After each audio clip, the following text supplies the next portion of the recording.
You ask Tiger to solve. This deals with linear equations with one unknown. The final result is x equals -1/2. Let's solve it step by step. Simplify the expression. Expand the parentheses. Simplify the arithmetic. Expand the parentheses. Group like terms. Simplify the arithmetic.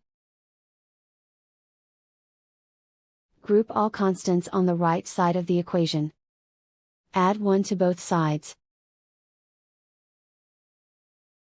Simplify the arithmetic.